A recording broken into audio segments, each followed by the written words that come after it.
자, 월요일 아침 여야 최고위원입니다. 최고 대 최고. 국민의힘의 김병민 최고위원, 더불어민주당 장경태 최고위원입니다. 안녕하세요. 네, 안녕하세요. 네, 안녕하세요. 장경태입니다. 자, 김병민 최고위원, 예. 앞서 이준석 전 대표 인터뷰도 들었을 거고 오는 길에 밖에서 지금 저 이준석 전 대표 안 가고 있으니까 또 기다리고 있던데요. 네. 네. 또 많은 얘기를 나눴을 텐데 제가 하는 얘기를 본인 네. 욕하고 있다고 얘기하지 말기를. 저기 오늘 이제 이 대표는 김 최고위원 얘기 안 했어요 오늘은. 네, 그러니까요. 네, 본인 네. 신당 얘기하느라고 다른 얘기 할 시간 없었어요. 이 대표가 국민의힘 현역 의원 중에서도 신당에 동참할 사람이 있을 것. 요거에 대해서 저랑 인터뷰할 때도 절대 공개할 수는 없지만 있다. 나는 거짓말하지 않는다. 없는 얘기 지어내지 않는다라는 얘기를 했는데 어떻습니까, 김병민 최고위원 네. 보기엔? 뭐 저도 인터뷰를 들었는데요. 말을 네. 굉장히 아끼고 있고 네. 설령 누군가가 같이 함께하고 있다고 하더라도 얘기하기가 쉽지가 않겠죠. 네. 그만큼 이준석 전 대표가 지금 하고 있는 행동들이 당내에서는 긍정적으로 보여질 수는 없는 것 아닙니까? 당내에서는 그렇죠. 예. 국민의힘 내에서는 국민의 힘으로 함께 통합도 하고 혁신도 하고 선거를 치러야 되는데 예. 이 국민의힘을 깨고 밖으로 나가겠다라고 하는 얘기이기 때문에 여기에 동조한다는 것은 쉽지가 않겠죠. 저도 얘기를 들어보니까 이 전 대표와 교감을 하거나 이야기를 나누는 사람들이 있는 것처럼 들리지 신당에 동조하는 것처럼 들리지는 않더라고요. 아 그래요? 네. 그럼 실제로 신당 창당하면 나갈 사람 없을 거다 이 얘기네. 제가 지난번에도 한번 얘기를 드린 적이 있는데 국민의힘이 고강도 혁신을 계속하고 또 국민의 지지를 받기 위해서 최선을 다해 노력하고 어느 정도의 지지가 확보된다면 신당에 설 수 있는 공간 자체가 없어지거든요. 그러기 위해 저희는 노력을 하고 있고 끝까지 이준석 전 대표가 밖으로 나가는 것이 아니라 우리 당내에서 함께하기를 원하고 있습니다. 예, 알겠습니다. 그 얘기 잠시 후에도 해보고 저 김최고 보시긴 장최고 보시긴 어떻습니까? 실제로 국민의힘에서 지금 뭐 오늘 아침 중앙일보 보니까 PK에 한 명, 뭐 TK에 한 명, 뭐 수도권 한 명 이렇게 나오던데 대충 누군지 제가 감은 좀 오긴 하는데. 뭐 언론사 예. 이 인터뷰할 때 이준석 대표에게 뭐 기자님이 어떤 질문 하고 싶냐고 저한테 물어보길래 제가 이 질문을 똑같이 했었거든요. 이 질문을 해달라. 근데 저는 40여 명까지 될 수도 있다고 봅니다. 40명이요? 왜냐하면 국민의힘 지금 120명이 몇 명이죠? 110명 김영계가 한 40명 돼요. 정도 되는데 왜냐하면 원래 보통 이 대선 캠프를 앞두고는 보통 이렇게 뭐 포럼 이런 걸 조직하지만 전당대 앞두고는 하지 않거든요. 네. 특히 총선 공천권 있는 김기현 대표 당시 올해 3월에 있었던 전당대 당시에 국민 공감이라는 포럼을 만들어서 국회의원들을 이렇게 약간 줄 세우게 하는 모습들을 보였습니다. 그때 70여 명이 초대받았고요. 나머지 40여 명은 초대받지 못했습니다. 저는 대놓고 너희는 공천 배제야라는 시그널을 주는 것으로 이해했거든요. 그렇기 때문에 지금 아마 TK, PK 합쳐서 65석 정도 되는데 거의 대부분 국민의힘의 소속 의원이시고요. 아마 검사 공천, 측근 공천을 앞두고 대거 불가리할 가능성 그리고 이 40여 명이 대부분 다 3선 이상 중진들로 구성되어 있기 때문에 제가 보기에는 모르겠습니다. 뭐 장재훈 의원님 정도를 제외하고는 다들 부들부들 하시지 않을까 싶은데 어찌되었건 김기현 당대표를 지지했던 국회의원 70명을 제외한 40여 명은 아마 저는 공천 배제의 시그널을 다 읽고 있을 것이다라고 보기 때문에 만약 12월 말에 이준석 전 대표가 신당을 결심할 시점에 대장동 특검과 김건희 특검을 윤석열 대통령이 거부권을 행사할 경우에 국민의힘은 아마 지지율 제가 보기엔 반토막 날 겁니다. 그러면 골든 크로스가 이제 생기는 거거든요. 이준석 신당이 국민의힘의 지지율을 뛰어넘을 때 40여 명이 따라갈 수 있다 이렇게 예측하고 있습니다. 그러면은 속된 말로 개인적인 예측이지만 네. 속된 말로 이제 장 최고위원 표현대로라면 용산에서 검사 공천, 친윤 공천을 하기 위해서 영남 중진들을 빼면 그럼 그 영남 중진들이 우리 공천 못 받으면 어떡하지 하고 이준석 신당으로 몰아갈 수 있다. 공천 탈락이 기정사실화되고 있는데 거기에 국민의힘 지지율도 대통령 지지율도 반토막 난다. 더 이상 그러니까 지금도 지지율이 대통령이 지지율 뭐 선거를 치를 수 있는 지지율은 아니거든요. 사실 40%가 안 되고 지금 30% 초반까지 가고 있는데 알겠습니다. 20% 중반 이후로 떨어질 경우엔 뭐 사실 대통령 이름 걸고 선거 치르기 어렵죠. 그렇게 영남에서 공천 탈락한 중진들이 소위 말해 이준석 신당에 몰려가면 이준석 전 대표가 감사합니다 하고 좋아할지는 제가 잘 모르겠는데 이 전 대표는 어쨌든. 아까 인터뷰한 걸 들어보니까 그런 낙엽 죽기 신당이 아니라 의미를 찾는 선거가 되겠다라고 얘기를 하잖아요. 예. 근데 공천에 탈락한 사람들을 여기저기 이합 집산을 하는 것은 의미를 찾는 선거가 될 수 없다 생각하고 40명 얘기하니까 지난번 이재명 대표 체포동의안 가결표 누른 사람들이 한 40명 정도 되는 것 같은데 예. 지금 나오고 있는 얘기는 어디 신당이 빠를까 이런 얘기를 하면 여의도 정가에서는 제일 빠른 신당은 비명계 신당이다 이런 얘기들이 나와요. 그래요? 예, 네. 그래서 실제로 총선 공천을 두고 둘러싸고 있는 여러 가지 역학 구도들이 있는 건데 국민의힘은 저도 지금 지도부로 있습니다만 굉장히 공정한 경선, 공정한 선거를 치르려고 하고 있는데 민주당은 현재 이재명 대표 중심으로 비명계 학살 얘기가 벌써부터 나오지 않습니까? 오, 상대의 분열을 바라는 이 저 물밑 예? 제가 보기에는 방금도 이 김영민 최고께서 낙엽 줍기라고 하잖아요. 그러니까 지금 공천 탈락한 의원님들을 낙엽이라고 표현하고 계시거든요. 그러니까 정말 비하하는 수준이 좀 많이 과하신데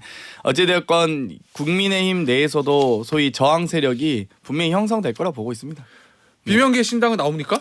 저희는 시스템 공천이 확정되어 있는 당이고요. 네. 국민의힘은 시스템 공천이라는 게 없습니다. 저기는 그래요? 단수 공천, 전력 공천 남발할 수 있는 정당이에요. 그래서 아마 국민들께서 지켜보시면 민주당과 국민의힘은 국회의원 되는 과정이 완전히 다르구나라는 걸 체감하실 수 있을 참고로 겁니다. 팩트 체크. 국민의힘의 현역 의원 중에 나 결단해서 나가겠다 이렇게 하신 분 본 적 있습니까?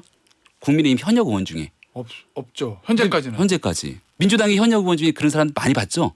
지금 나간다는 사람이 지금까지 와서 결단이 임박할 수 있다. 이 상태로 가게 되면 심각한 상황이 올 수 있다. 뭐이 정도까지만 하겠습니다. 금시초문입니다. 네. 알겠습니다. 앞서 김병민 씨가 했던 그 얘기 말이에요. 국민의힘이 예를 들어서 변화하고 쇄신하고 노력하면 이준석 전 대표가 못 나갈 거다 그런 취지 얘기잖아요. 그렇게 하려고 노력하고 있죠. 네. 네. 그러면 이준석 전 대표를 소위 말해 끌어안기 위한 뭔가의 노력들은 좀 있습니까? 왜냐하면 인유한 위원장이 뭐 총선 때 중책을 맡길 수 있다 뭐 이런 얘기를 해가지고 인요한 위원장한테 굉장히 많은 권한을 저희가 드린 네. 게 맞습니다. 그 부분을 보고 있을 거고요.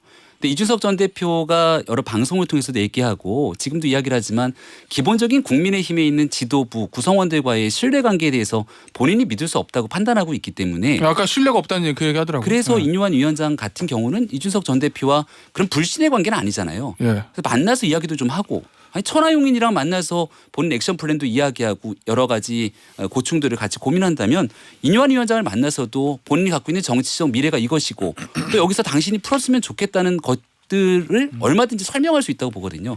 근데 만남 자체를 거부하지는 않았으면 좋겠습니다. 저는 소도둑이 닭고기 주는 격이라 보는데요. 그러니까 이준석 당 대표를 이 정말 퇴장시키고 소위 탄핵시키고 지도부를 붕괴시켰던 세력이 윤핵관 세력 아니겠습니까? 윤심 세력이고. 근데 지금 이준석 비대위원장으로 모시지 못할 망정 뭐 중책을 맡기겠다, 닭고기 주겠다 이 정도 가지고 봉합한다? 아유, 너무한 거죠. 당 대표를 낙마시키고 나서 지금 중책 뭐 선대위원장 주면은 뭐 얼굴 마담하라는 겁니까? 네, 아무튼 그렇게 봅니다. 뭘 맡기겠다는 게 아니라 대화를 하자는 거고요. 참고로 저희는 뭐 이 가결파했던 비명계를 대상으로 외상값 반드시 갚겠다 이런 얘기들 하는 정당은 아닙니다. 왠지 상대 당의 분열이 우리 당 총선 승리의 제 첫 번째 과제다 뭐 이런 생각들을 두 최고위원이 가지는 것 같은 느낌을 제가 아주 많이 봤습니다. 자 어쨌든 자 그럼 그렇다 치고 요 얘기 좀 해보죠. 물갈이 얘기 항상 나오잖아요. 앞서 저 정의당도 그 얘기 제가 질문했었는데 그 인유한 위원장이 저 중진 지도부 네. 자 지도부입니다. 네네. 근데 뭐 김병민 최고위원이야 뭐 험지 중에 험지. 험지. 험지니까. 네, 그다음에 대통령과 가까운 사람들 험지 출마론 얘기 나왔는데 네. 야 장재현 의원이 저 그 여원산악회 행사하는 거를 뭐 SNS에도 사진 많이 올리고 그래가지고 보도가 크게 났거든요. 버스 92대. 네. 이 메시지는 어떻게 읽습니까? 이 일단 장재현 의원 측에서는 원래 하던 거야. 뭐 매달 두 번째 토요일인가 원래 하던 네. 거야.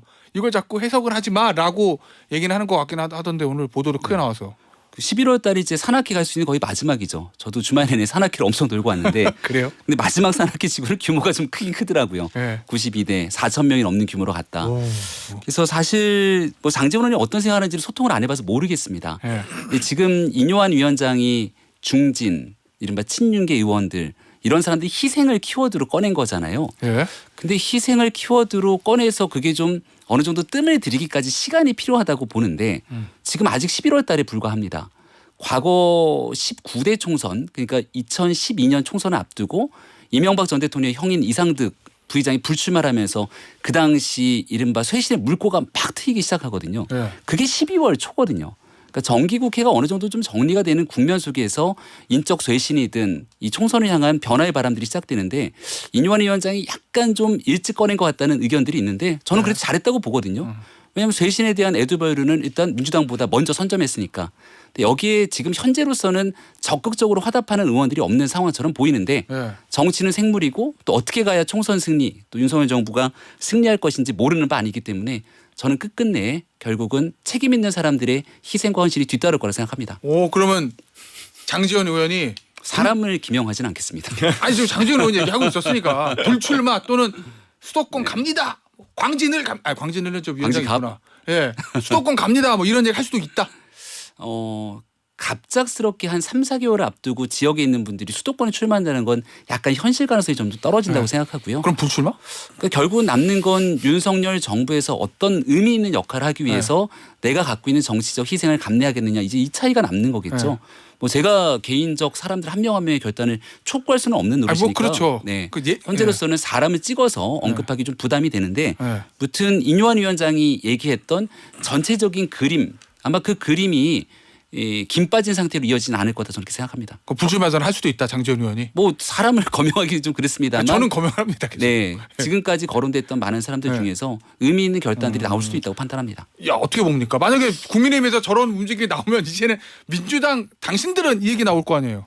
뭐 일단 물갈이 공천 얘기를 하시는데 물갈이 공천이 가능하려면 2012년 당시 19대 총선 때 이상득 당시 국회 부의장의 불출마는 박근혜 비대위원장이 있었기 때문에 가능했죠. 공천권이 그때 당시에 소위 친이 친박의 극명한 대결 구도였기 때문에. 근데 지금 김기현 당대표 인유한 혁신위원장 가지고 물갈이 공천 가능할지 모르겠습니다. 뭐 아마 그래서 아마 이제 이 사회자께서도 장제원 어떻게 할 거냐 뭐 이게 이제 지금 가장 화두로 되는 건 아니겠습니까? 윤핵관 오브 윤핵관이기 때문에. 그렇기 때문에 저는 여러 가지 지금 당내 상황을 봐도 아마 이름조차 호명하는 것도 모르모토도 아니고 무슨 그분의 이름을 말하면 안 됩니까? 그냥 장지원, 뭐 주호영, 김기현, 윤재혁 이런 분들이잖아요. 사실 다 영남의 TK에서 정말 이 보수의 아성에서 계신 분들이기 때문에 이런 분들 호명해야 된다라고 보고요. 사실 지금 산악회 버스 92대가 저는 뭐 저도 정당 활동 20년은 해봤지만 듣도 보도 못한 숫자이기 때문에 20, 30대 수준도 아니잖아요 이게 지금. 그래서 이 정도면 거의 국민의힘 전당대 수준입니다. 거의 뭐 장제원 당대표 지금 출마하십니까? 그러니까 이 정도 수준이기 때문에 본인의 건재함을 지금 과시했다 이미. 나 함부로 건들지 말아라 라는 걸 보여줬다고 봅니다. 불출마 없을 거다. 불출마할 일은 제가 보기엔 거의 전무하다고 봅니다. 저는 가능성 매우 낮다고 봅니다. 자, 이게 예. 공천을 못 받아서 내가 밀려나는 것과 내가 이 정도의 영향력이 있음에도 불구하고 나를 내려놓는 건 좀 다른 얘기거든요. 그러니까 지금 거명되고 있는 장제원 의원 버스 얘기가 나왔습니다마는 지난번에도 한번 무소속으로 당선된 예가 있어요. 네. 권성동 의원도 마찬가지로 지난 총선에서 무소속이었죠. 무소속으로 당선이 됐고 뭐 이 당의 이 사무총장일 때 이철규 의원도 무소속이었죠. 처음 무소속으로 당선이 됐고 네. 그러니까 이 정도로 공천과 관계없이 내가 나가서 무소속으로 정당 관계없이 당선될 수 있다. 네. 이 정도의 힘들이 있다는 것은 기정사실을 가지고 있기 때문에 더 큰 희생에 대한 결단이 필요하다라고 볼 수 있는 거 아닙니까? 알겠습니다. 훌륭합니다. 예. 네. 만약에 네. 국민의힘에서 지금 인요한 위원장은 그런 얘기했거든요. 이게 저 중진들이나 지도부 제도적으로 못 나가게 하기는 어려워도 분위기를 그렇게 잡아가면 본인들이 결단할 수밖에 없을 거다라는 얘기를 저랑 인터뷰할 때 했는데 김기현 대표, 장지원 의원, 권성동 의원이 만약에 불출마한다고 가정을 하고 그런 일이 벌어지면 이제는 이재명 대표는 어떻게 할 건데라는 얘기 나올 거 아니에요. 이재명 대표도 지금 뭐 불출마론, 험지출마론 얘기 나오잖아요. 개항을이 사실은 저 민주당에게는 좀 쉬운 지역이니까 송영길 대표 때 전 대표 때 계속 해왔던 지역이니까. 뭐 일단 두 당의 상황이 다른데요. 그러니까 왜요? 지금 영남 TK에서 3선, 4선, 5선의 수도권 출마론과 저희는 호남에서는 사실 3선이 한 분밖에 없습니다. 다 초재선이기 때문에 좀 상황이 다르다는 점과 또 뭐 김기현 당대표나 장지원 의원이 뭐 전국 이 지원 유세를 간다고 해서 막 시민들이 좋아한다거나 구름 인파가 형성되지는 않거든요. 근데 저희는 이재명 대표는 지금 지역구에 한 지역구에서만 지원을 할 게 유세를 할 게 아니라 전국을 다 다녀야 우리 당에 유리한다고 보기 때문에 저희는 전략적인 측면에서 접근하려고 하고 있습니다. 그러면 고민하고 있습니다. 그러면 영남이 국민의힘에게는 조금 편한 쉬운 지역인 거 마찬가지로 수도권에 지금 민주당이 워낙 좋은 지역들이 좀 있잖아요. 그러면 호남은 그렇다 치더라도 국민의힘에서 영남 중진들 지도부 뭐 싹 몇 명 물갈이 불출마 희생 이런 거 나와도 민주당 무풍지대다? 아니요, 저희는 실생 공천대로 호남에서는 초재선 분들이 아마 뭐 여러 도전자분들과 경쟁할 거고요. 이재명 당 대표의 출마에 대한 부분, 출마 지역이나 여러 가지 이런 부분에 대해서는 아직 논의된 바는 없지만 아무리 상식적으로 생각해도 한 지역에서 열심히 그 지역의 표밭을 닦는 모습보다는 전국에 있는 여러 박빙 격전 지역을 다니시면서 이 정말 이 총선 국면을 어찌되건 진두지휘하셔야 되기 때문에 그 진두지휘해야 되는 입장과 정말 개별적으로 본인들이 험지 출마해서 각계격파해야 되는 입장은 완전히 차원이 다르죠. 아마 윤석열 대통령께서도 뭐 예를 들면 만약에 그 대선 떨어지셔서 당대표셨다면 아마 보수 지지층 결집을 위해서 전국 지원 유세를 다니셨겠죠. 뭐 예를 들면은 중진들이나 지도부급 기득권 의원들의 기득권 내려놓기 이런 건 없다는 얘기네요, 그럼? 저희는 이제 대부분 다 다선 의원님들이 수도권이셔서 수도권은 다 캐스팅 보트들이 있고요. 박빙 지역이 많습니다. 근데 호남에는 지금 현재 저희는 없습니다, 중진이. 그러니까 한 분 딱 빼고는. 호남 말고 수도권 얘기하는 거예요, 지금. 그러니까 이제 수도권도 방금 유리한 지역이라고 표현하시지만 대선과 저번 지방선거 때 보면은 이 역시나 민심이 어떻게 바뀔지 모르기 때문에 저희는 정말 살얼음판을 걷는 심정으로 더 간절하고 절박하게 준비하고 있습니다. 참고로 유력한 민주당의 대권 주자였던 이낙연 전 대표는 지난 2020년 총선에서 종로에 출마를 하죠. 종로는 민주당 텃밭이나 국민의힘의 텃밭이 아니라 캐스팅보터 지역입니다. 당시 이낙연 전 대표는 종로에서 어느 정도의 우세를 점하고 난 다음에 정세균 의장도 그렇게 하긴 했죠. 선거 판세가 정리가 됐다고 생각해서 후반기 며칠 동안은 수도권 전체를 돌면서 유세를 하고 선거를 승리로 이끌더라고요. 그러니까 이재명 대표가 전국을 지원 유세해야 되기 때문에 따뜻한 인천 개항이 있어야 된다라는 표현은 비겁한 변명에 불과하다라고 생각하고요. 그러니까 민주당 비명계부터 나서서 국민의힘은 대표부터 다 혁신하겠다는데 민주당 뭐 하는 거냐. 이런 반발에 대한 해명치고는 좀 어색하다 생각합니다. 알겠습니다. 현안 하나 짚어보죠. 이동관 저 방통위원장 탄핵 얘기. 그러면 이제 국회법의 해석 뭐 그거는 뭐 여기서 얘기하지는 않겠고 어쨌든 민주당은 11월 말에 다시 한다는 거잖아요. 그렇죠. 탄핵 사유가 있습니까? 그러니까 뭔가 이제 이동관 위원장이 반대한다 정치적으로 하면 안 된다. 뭐 언론 장악을 하려 한다. 언론 자유 침해를 하려 한다라고 주장하는 것과 헌재에서 인용 판단을 받기 위해서 딱 잡히는 중대한 헌법법률 위반 이거 있는 건 좀 다른 거잖아요. 뭐 제가 이제 과방위원이기 때문에 국정감사 중에도 방통위원장에게 여러 차례 경고도 했고요.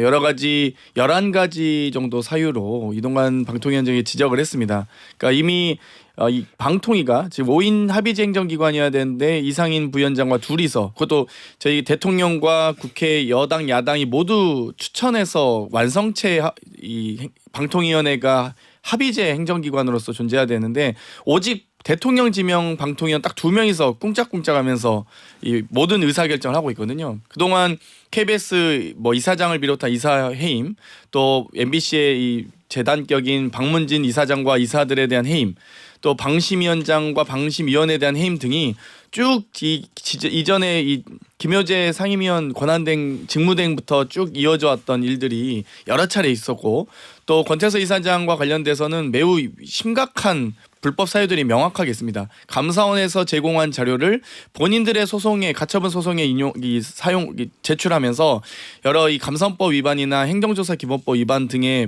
이 현격한 아주 명확한 이 불법 사례들이 저희는 발견했고요. 그리고 본인들이 이제 여러 가지 박문진 이사장에 대한 해임 사유를 10가지 정도 적시를 했었는데 그 사유 그대로 이동관 위원장에게 적용할 수 있는 이 법적 근거가 있습니다. 그렇기 때문에 저희는 이동관 방통위원장에 대해서는 해임 사유가 명확하다라고 자신 있고요. 탄핵 사유가? 네, 탄핵 사유가 명확하다고 보고 있고요. 아마도 이번 국민의힘의 모습을 보면서 많이 실망하신 국민들께서 있으실 겁니다. 그러니까 입법부의 본연의 역할은 입법권이거든요. 근데도 불구하고 노조법과 방송법을 통과하면서 탄핵을 막기 위해서 필리버스터를 포기하는 모습을 보면서 매우 실망하셨으리라 봅니다. 어떻게 네. 봅니까? 저 주장하는 탄핵 사유. 탄핵은 공직자를 파면시키는 거죠. 국회가 의결을 통해서 헌재 판단까지 구하고 교과서적인 예가 있는데요. 방통위원장은 어떤 경우에 파면이 되는가. 저는 한상혁 방송통신위원장의 전례를 보면 딱 정확하게 들어맞는다고 생각합니다. 종편 재승인 평가하는 과정에서 조작이 있었다. 기소되고 재판이 진행 중인데요. 이게 유죄로 확정해서 딱 떨어지게 된다면 사실 민주당은 거대 의석의 힘으로 지난날 한상혁 방송통신위원장을 탄핵했어야 마땅합니다. 여기에 대해서 한상혁 방송통신위원장이 잘했는지 잘못했는지 가타부타 입장도 정확히 내지 않는 상태에서 이제 취임한 지 몇 달 되지도 않는 이동관 방송통신위원장을 총선 앞두고 탄핵을 한다. 지난날 이상민 장관 탄핵을 최종적으로 국회가 가결했지만 헌재 판단으로 결국은 탄핵이 무효화되지 않았습니까? 그러니까 실제 선거를 앞두고 있는 시기에 방송 전체에 대혼란을 가져올 수 있는 이동관 방송통신위원장을 왜 꼭 탄핵시켜야만 하는가? 거기 검사 탄핵까지 같이 만비로 돌아가기 때문에 거대 의석을 갖고 있는 야당의 정치 횡포라고 생각합니다. 알겠습니다. 오늘 최고 대 최고 여기서 마무리하죠. 김병민 최고위원, 장경태 최고위원이었습니다. 감사합니다. 네, 고맙습니다. 감사합니다.